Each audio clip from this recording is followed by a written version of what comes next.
అందరికీ నమస్కారం. ఇది ఎన్నికల ప్రచారం కానే కాదు, నా రెగ్యులర్ రచ్చబండలో భాగంగా రాష్ట్రంలో జరుగుతున్న విషయాలు మాట్లాడుకోవటం కోసమే ఈ ప్రెస్ మీట్, అంటే రెగ్యులర్ రచ్చబండ. ఇవాళ ముఖ్యంగా చెప్పుకోవాల్సిన అంశం దస్తగిరి A1 ఎవరైతే అక్యూజ్డ్ ఎప్రూవర్గా వివేకానంద రెడ్డి గారి హత్య కేసులో మారాడో అతను గతంలో కూడా సిబిఐకి చెప్పినట్టుగా ఉన్నాడు. బట్ నిన్న చాలా స్పష్టంగా అవినాష్ రెడ్డి తరపున శివశంకర్ రెడ్డి వీళ్ళందరూ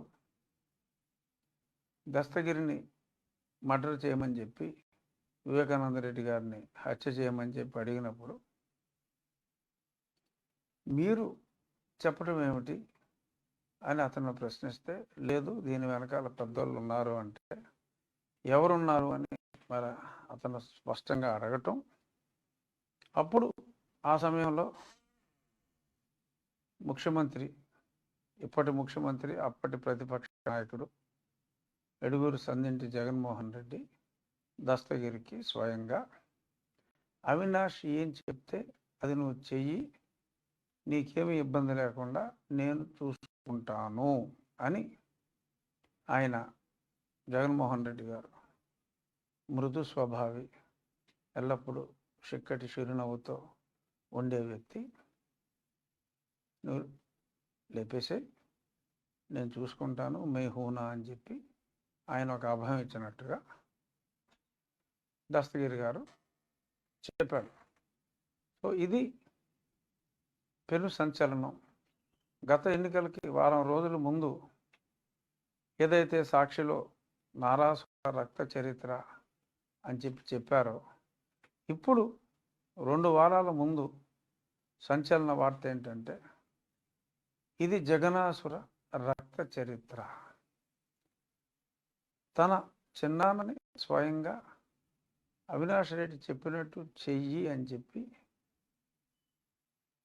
దస్తగిరి గారు స్వయంగా ప్రకటించడం జరిగింది.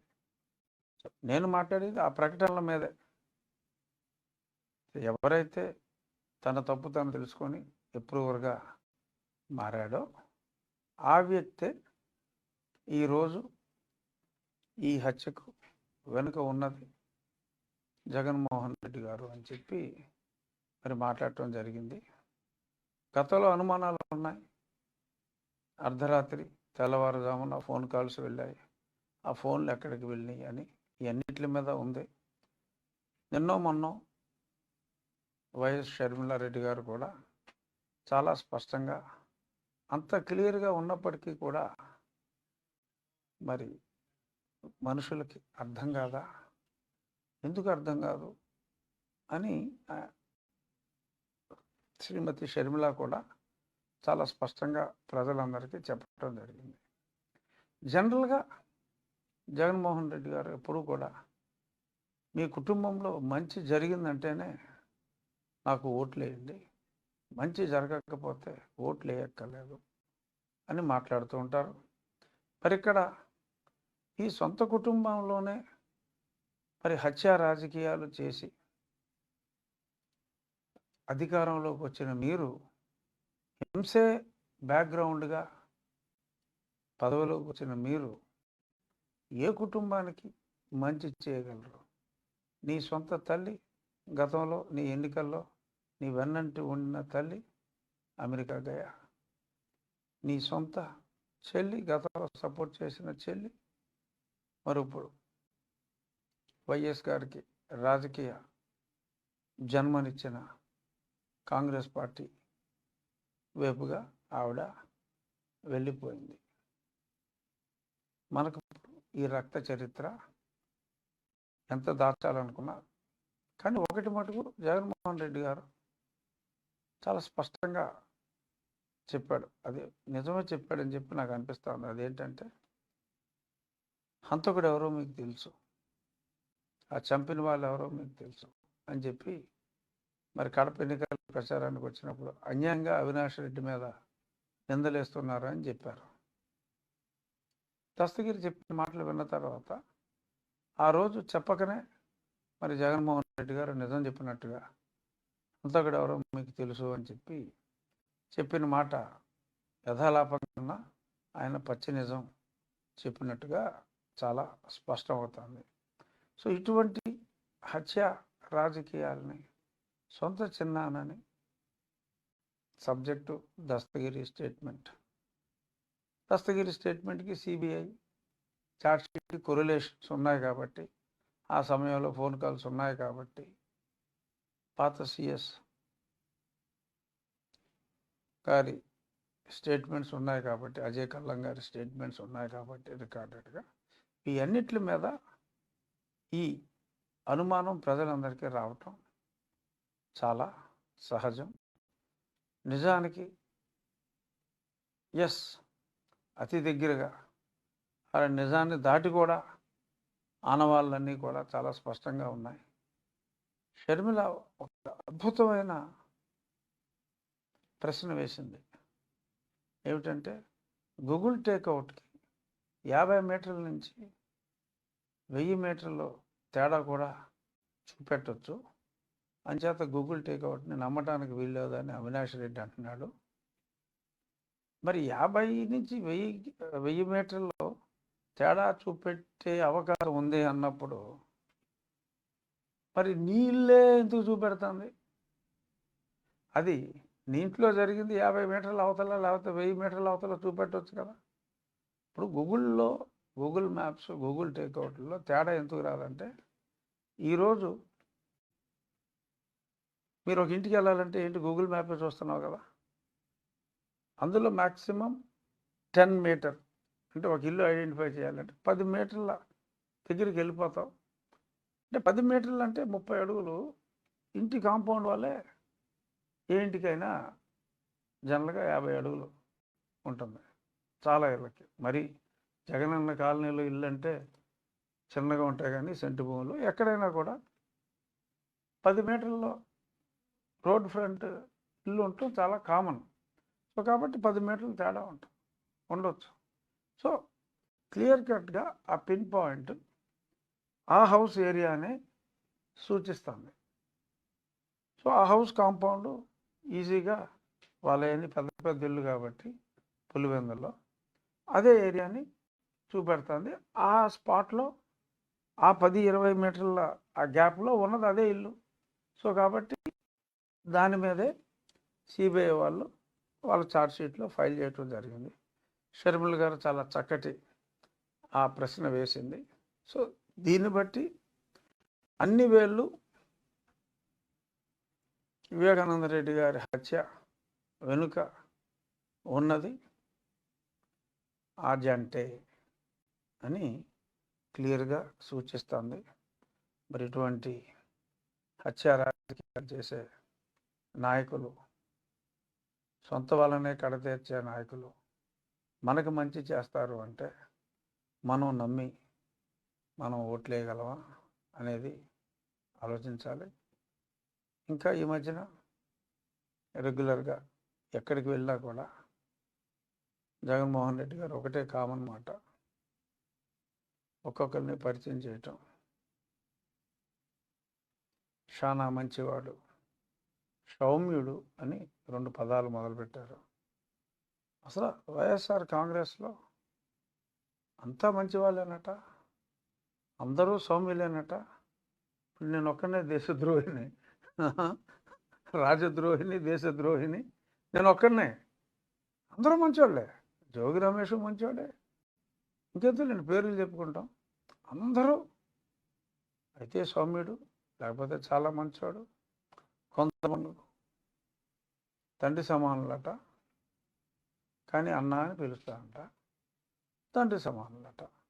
సరే ఏదో అతడి భాష అతుంది, మరి అతను మైండ్ అతుంది. కానీ నా ప్రశ్న ఏంటంటే, మరి ఎంతమంది మంచి వాళ్ళు ఉంటే, ఎంతమంది సౌమ్యులు ఉంటే, మరి నన్నెందుకు అంత దారుణంగా హింసించావు జగన్మోహన్ రెడ్డి అని అడగాలనిపిస్తుంది. నా పుట్టినరోజు నాడు నన్ను తీసుకెళ్ళి నన్ను చంపాలన్న ప్రయత్నం కూడా చేసావు కదా, ఈ బాబాయిని లేపేయమన్నట్టు ఫినిషింగ్ ఆఫ్ అని అన్నావు కదా. మరి నీ చుట్టూ ఉన్నవాళ్ళు మంచోళ్ళు. అసలు అప్పుడు జగన్మోహన్ రెడ్డిని నేనేమని చెప్పాలి? సౌమ్యుడు, మంచివాడు అని చెప్పాలా? మీ గురించి మీరు ఏమనుకుంటున్నారో చెప్పండి జగన్మోహన్ రెడ్డి గారు. ఇది నా ప్రశ్న. సత్యబాబు గారు సౌమ్యులు, ఇంకా అందరూ కూడా సౌమ్యులే. అసలు మీరేంటి ఇంత సౌమ్యులైన మీరు, ఇంత సౌమ్యులుగా నాయకత్వం వహిస్తున్న సూపర్ సౌమ్యుడైన మీరు, మరి నన్నెందుకు చంపమన్నావు? నన్నెందుకు కాలు బదలయ్యేలా కొట్టించావు? కొట్టి చూసి ఆనందించిన తర్వాత నన్నెందుకు చంపమన్నావు? వెంకటేశ్వర స్వామి దయతో నేను బయటపడ్డా. ఈ విషయం మళ్ళీ మాట్లాడకూడదని అనుకున్నా, కానీ అందరూ సౌమ్యులే అని చెప్పి అదే పనిగా మాట్లాడుతూ ఉంటే మరి ఈ విషయం చాలా స్పెసిఫిక్గా చెప్పాలని చెప్తున్నా. నేను మొన్న నామినేషన్ వేసిన అనంతరం తిరుపతి దర్శనం చేసుకుని నిన్న సాయంత్రం వచ్చిన వెంటనే ఒక 3 గ్రామాలు, ఇవాళ ఉదయం ఇంకో 3 గ్రామాలు నేను తిరిగా. బట్ ఈ తిరగటం అన్నదే ఇమ్మెటీరియల్ ఫర్ దిస్ రచ్చబండ. రాయలసీమలో తిరుపతిలో నేను గుడి నుంచి బయటకు వచ్చిన తర్వాత ఎంతోమందిని కలవటం జరిగింది. వాళ్ళందరూ కూడా ఏ పార్టీకి సంబంధించిన వాళ్ళు కాదు. నేను గుడి బయటకు వచ్చిన తర్వాత ఆ బయట ఏదో రెస్టారెంట్లో కాఫీ తాగుతూ ఉంటే చాలామందిని కలవటం జరిగింది. ఎక్కడెక్కడి నుంచో సీమ ప్రాంతం వాళ్ళు ఉన్నారు, చాలామంది ఉన్నారు. కానీ ఎన్నాళ్ళు నేను కోస్టల్ ఆంధ్ర అంతా స్వీప్ అని అనుకున్నా, రాయలసీమ కొంచెం టైట్ అని భావన వచ్చింది. కానీ చాలామంది భక్తులతో ఇంటర్ఫియర్ అయినప్పుడు మెజారిటీ అభిప్రాయం రాయలసీమలో కూడా డే బై డే ఈ హత్య ఎవరు చేశారు అనేది స్పష్టంగా తెలిసిపోయి ఇటువంటి నాయకుల్ని పక్కన పెట్టాలని చెప్పి సీమవాసులు కులాలకు అతీతంగా కూడా ఆలోచించి ఇటువంటి హత్య రాజకీయాన్ని ప్రోత్సహించే వాళ్ళకి ఇంకా ఇప్పటికీ కూడా మన సీమలో స్థానం మనం ఇస్తే మన రాయలసీమ పరువు పోయే ప్రమాదం ఉంది. సో కాబట్టి సీమ వాసులు కూడా సీమకు చేసిన అన్యాయాన్ని చూసి వ్యవసాయంలో మరి ఎంతో ముందుకు తీసుకెళ్లాలని డ్రిప్ ఇరిగేషన్కి ఎంతో ఊతమిచ్చిన చంద్రబాబు నాయుడుని కూడా కాదనుకుని ఇతని మాటలు నమ్మి బంగారం చేస్తానంటే ఇచ్చాం. బంగారం సంగతి దేవుడు ఎరుగు, ఇత్తడి కన్నా దారుణంగా చేశాడని చెప్పి ప్రజలు తిట్టుకుంటున్నారు. అది చూసిన తర్వాత నాకు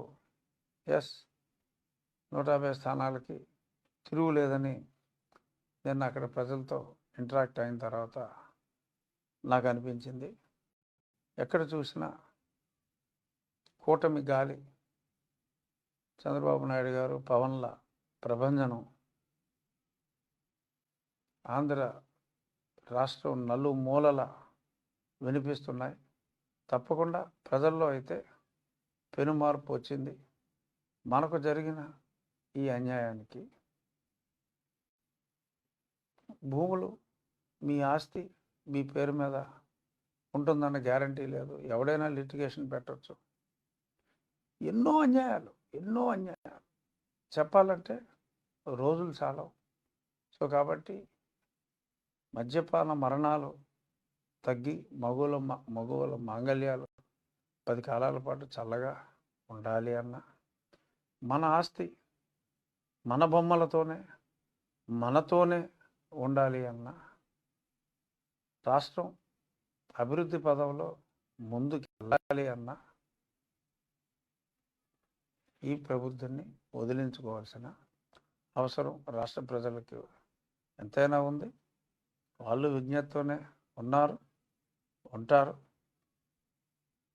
స్పెసిఫిక్గా నేను చెప్పాలి అనుకున్న అంశం ఏంటంటే, నా వ్యక్తిగత విషయానికి వచ్చేటప్పటికి, సరే అతని ప్రయత్నాలు అతను చేశాడు. సరే నాకు సీట్ రాకుండా కూడా చాలా ప్రయత్నాలు చేశాడు. దానికి ఒకటే నిదర్శనం, నాకెలా తెలుసు అని మీకు అనుమానం రావచ్చు. ఎందుకంటే సాక్షి పేపర్లో ముందే రాసేవాడు, రఘురామకృష్ణరాజుకి ఎంపీగా కానీ ఎమ్మెల్యేగా కానీ ఏ పార్టీ నుంచి కూడా సీట్ రాదని చెప్పి అతను రాసేవాడు. అది ఎంపీ సీట్ రాదని రాసేవాడు. అది భారతీయ జనతా పార్టీకి వెళ్తుంది, రాదని కూడా రాశాడు. భారతీయ జనతా పార్టీకి వెళ్తుందని వీడికి ముందే ఎలా తెలుసు? వెళ్తే వెళ్ళింది, రాదని ఎలా తెలుసు? సో ఇవన్నీ చూస్తే ఆ వ్యక్తి మీద, ఆ వ్యక్తికి నేనంటే చాలా భయపడుతున్నాడన్న సంగతి అర్థమైంది. సరే సీట్ వచ్చింది కాబట్టి ఇంకేముందిలే అని అనుకున్నా. మరి అక్కడితోటి తగ్గలా.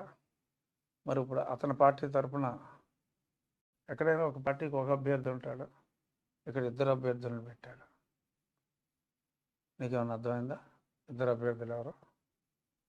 ఒక అతను అఫీషియల్గా పార్టీ అభ్యర్థి, ఇంకొక అతను నాకు ఒకప్పుడు మిత్రుడే, ఇప్పుడు ఆ పదవి వాడలేను నేను, శివరామరాజు గారిని. మరి ఈరోజు ఒక 20,000 మందికి భోజనం పెట్టారట, ఆటోల్లో తరలించి. మరి భారీ ఎత్తున నామినేషన్ కూడా వేశారని చెప్పి తెలిసింది. చాలా ఖర్చు పెట్టి. ఓకే, కానీ తెలుగుదేశం పార్టీ ముసుగులో యువజన శ్రామిక రైతు కాంగ్రెస్ పార్టీ అభ్యర్థిగా ఇండిపెండెంట్గా మరి ఆయన పోటీ చేసినట్టుగా క్లియర్ కట్ సమాచారం. మరి రేపు ఒకవేళ పాపం జగన్మోహన్ రెడ్డి నిజంగా నమ్ముతున్నాడా లేకపోతే జనాలను మోసం చేస్తున్నాడో తెలియదు, కానీ ఒకవేళ అతను మళ్ళీ ముఖ్యమంత్రి అయితే, కోర్స్ వారికి చెప్పింది అది కాదు, నేను ముఖ్యమంత్రి అవుతున్నా, అయిన తర్వాత మిమ్మల్ని చక్కటి స్థానం కల్పిస్తామని వారు మాటిచ్చారట. సో ఇప్పుడు ఎలక్షన్ జగన్ కావాలా పోవాలా అనే దాని మీద జరుగుతుంది. జగన్ కావాలా, జగన్ పోవాలా. So pro Jagan, anti Jagan ఫోర్సెస్కి కీ రిప్రజెంటేటివ్ చంద్రబాబు నాయుడు గారు. ప్రో జగన్కి okay Jaganmohan Reddy representative. So జగనే కావాలి అనుకున్న వాళ్ళు మామూలుగా అన్ని నియోజకవర్గాల్లో అయితే ఫ్యాన్ కోటేయాలి.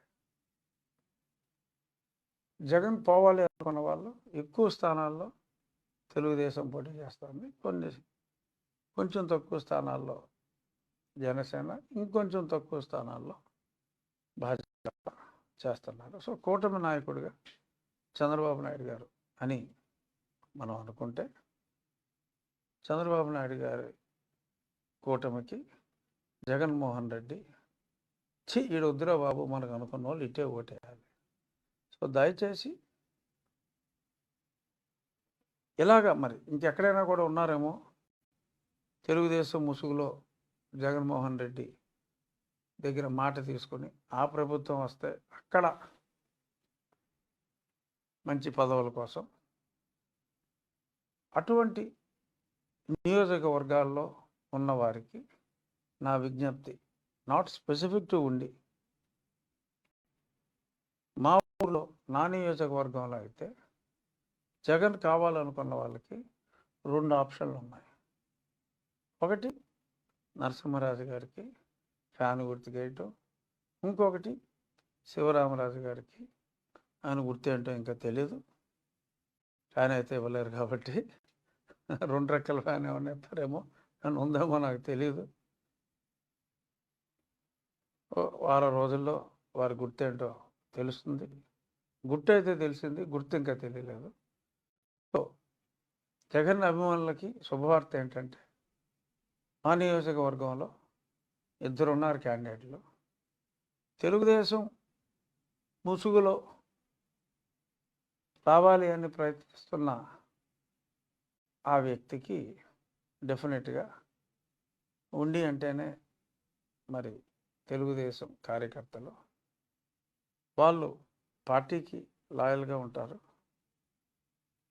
తెలుగుదేశం ముసుగులో యువజన శ్రామిక రైతు కాంగ్రెస్ పార్టీతో కలిసి తెలుగుదేశం రెబల్ని అని చెప్పుకు తిరిగితే డెఫినెట్గా నిజమైన తెలుగుదేశం కార్యకర్తలు ఎవరో అటువంటి విషయాలు నమ్మరు. డెఫినెట్గా ఇవాళ ఒక 20,000 మందికి ఇచ్చిన చక్కటి విందు తప్పకుండా 6 గంటల భోజనానికి రమ్మంటే ఎవరి మటుకు కాదంటారు. మరి వాళ్ళల్లో చాలామంది వైసీపీ వాళ్ళే ఉన్నట్టుగా తెలిసింది. సో వైసీపీ వాళ్ళు భోంచేసిన వాళ్ళు వైసీపీకి కానీ శివరామరాజు కానీ వేసుకోండి, తప్పులేదు. మరి తెలుగుదేశం వాళ్ళు ఎవరైనా ఈయన రమ్మంటే తెలుగుదేశం వాళ్ళే పిలిచారని అనుకుంటే మంచిది. మన గుర్తు సైకిల్ కాబట్టి మీ గుర్తు ఏదైతే మీ ఒరిజినల్ గుర్తు, మీ ఒరిజినల్ అభ్యర్థి ఎవరైతే, అంటే ఊళ్ళో అయితే నేను, అంటే వేరే ఊర్లో ఇలాంటి శివరామరాజులు ఉండొచ్చు, టీడీపీ ముసుగులో వైసీపీ తరఫున పోటీ చేస్తూ. మరి అటువంటి జాగ్రత్తలు మీ నియోజకవర్గాల్లో కూడా తీసుకోండి. మా వరకు అయితే వైసీపీ నాయకులకి, వైసీపీ అభిమానులకి బంపర్ ఛాన్స్, ఇద్దరు కోటేసుకునే అవకాశం ఉంది. యాంటీ జగన్ అయితే ఉండి నియోజకవర్గం వరకు ఒకే ఒక్కడు ఉన్నాడు, నేను. ఎందుకంటే ఇంకెవరు కూడా ఇక్కడ పోటీలో లేరు. వైసీపీ తరపున ఇద్దరు. అఫ్కోర్స్ కాంగ్రెస్ పార్టీ ఉంది, బట్ అది ప్రస్తుతానికి, భవిష్యత్తులో ఎలా ఉంటుందో కానీ ప్రస్తుతానికి ఇన్సిగ్నిఫికెంట్ కాబట్టి పోటీ వైఎస్ఆర్సీపీకి సంబంధించిన ఇద్దరు అభ్యర్థులు. వైఎస్ఆర్సీపీ ఓట్లు బహుశా వాళ్ళిద్దరికి సమానంగా పడతాయేమో నాకు తెలియదు. తెలుగుదేశం ఓట్లు మటుకు తెలుగుదేశం పార్టీకే, జనసేన ఓట్లు తెలుగుదేశం పార్టీకే, భారతీయ జనతా పార్టీ ఓట్లు తెలుగుదేశం పార్టీకే, ఏ పార్టీకి సంబంధించని యాంటీ జగన్ ఓట్లు కూడా తెలుగుదేశం పార్టీకే వస్తాయి అన్నది నా నమ్మకం. నా నమ్మకం నిజమవుతుందన్న విశ్వాసం నాకు పరిపూర్ణంగా ఉంది. ఏమన్నా ప్రశ్నిస్తావా?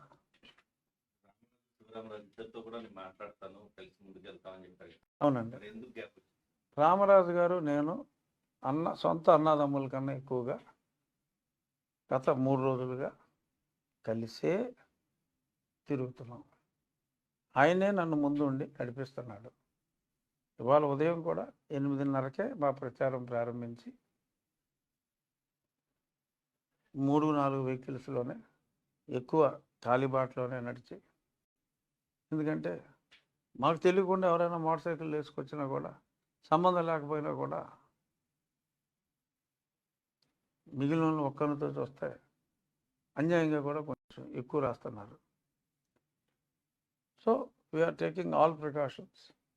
ఎవరు సింపుల్గా రామరాజు గారు నేనే కాలినడకల, వెహికల్ ఉంటుంది బట్ కాలినడకనే చాలా వరకు కలిసి తిరుగుతున్నాం, కలిసి పనిచేస్తున్నాం. బట్ మీరన్న రెండవ పేరు, మరి పార్టీ ఫిజికల్గా మారకపోయినా కెమికల్గా నా పాత పార్టీతో బాండింగ్ అయిపోయింది కాబట్టి, ఎందుకంటే నాకు తెలుస్తుంది కదా, ఎంతైనా పాత పార్టీ కదా, ఇన్ఫర్మేషన్ ఉంటుంది కదా. సో కెమికల్గా అక్కడ బాండ్ అయిన తర్వాత అది ఫెవికాల్ కన్నా తీవ్రమైన బంధంగా ఉన్న తర్వాత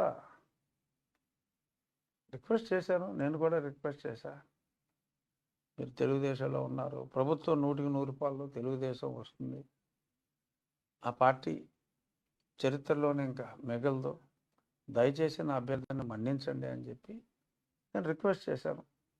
పార్టీ పెద్దలందరూ కూడా అడగటం జరిగింది. మరి ఈరోజు మరి ఎంత భారీగా మరి భోంచేసిన వాళ్ళందరూ ఓట్లేస్తారని నేను అనుకుంటున్నారేమో తెలియదు. భోజనాలు వేరు, ఓట్లు వేరు. సో మరి ఎంత భారీగా మరి ఆయన నామినేషన్ వేసిన తర్వాత ఇంకా డెఫినెట్గా పార్టీకి ఆయనకి తెగతింపులు అయినట్టే భావించాలి. అది నేను క్రమశిక్షణ సంఘం చైర్మన్ కాదు, నాకు తెలియదు. బట్ నాకు తెలిసిన నిజాన్ని ప్రజలకు చెప్పాలి కాబట్టి ఆయన మానసికంగా వైఎస్ఆర్ కాంగ్రెస్ పార్టీతో ఉన్నారు. బట్ డెఫినెట్గా ఒకసారి నామినేషన్ ఇంత భారీగా వేసిన తర్వాత మరి బహుశా మరి ఆ పార్టీ క్రమశిక్షణ సంఘం ఏమన్నా చర్యలు తీసుకుంటే తీసుకోవచ్చు. బట్ శివరామరాజు గారు మరి 2 సార్లు ఎమ్మెల్యేగా తెలుగుదేశం పార్టీ నుంచే ఎన్నికయ్యారు. శివరామరాజు అంటే ఆయన గుర్తు సైకిల్ అని అందరికీ తెలుసు. 2014లో తిరిగి ఆయన ఎంపిక కావటానికి ఒక వ్యక్తి అతి ముఖ్య పాత్ర పోషించాడు. ఆ వ్యక్తి వల్లనే అతనికి ఆ సీటు వచ్చిందంటే అతనే ఎంతోమందికి ఎన్నోసార్లు చెప్పాడు. ఆ వ్యక్తి ఎవరో మీకు పేరు తెలుసుకోవాలందా? నేనే. ఆ వ్యక్తి నేనే. సరే, విధి బలీయం, మనం ఏం చేయలేము దానికి. నా ప్రయత్నం అయితే నేను చేశాను. సార్ పార్టీని వదిలిపెట్టద్దు, మీరు పార్టీలో సీనియర్, రేపైనా మీకే అత్యున్నత స్థానం ఉంటుందని చెప్పి నేను చాలా గట్టిగా నేను రిక్వెస్ట్ చేశా, అభ్యర్థించా. అయినప్పటికీ కూడా మరి ఆయన దృష్టిలో యువజన శ్రామిక రైతు కాంగ్రెస్ పార్టీ మళ్ళీ అధికారంలోకి వస్తుంది, వాళ్ళు ఆయనకి పదవి ఇస్తారు అని చెప్పి భావించినందువల్ల మనం ఇంకా చేయగలిగింది ఏమీ లేదు. చూద్దాం. యువజన శ్రామిక రైతు కాంగ్రెస్ పార్టీలో నరసింహరాజు గారికి ఎక్కువ ఓట్లు వస్తాయా, ఆ పార్టీ తరఫున ఇండిపెండెంట్గా పోటీ చేస్తున్న శివరామరాజు గారికి ఎక్కువ ఓట్లు వస్తాయా అన్నది ఆ పోటీ వాళ్ళిద్దరి మధ్యనే.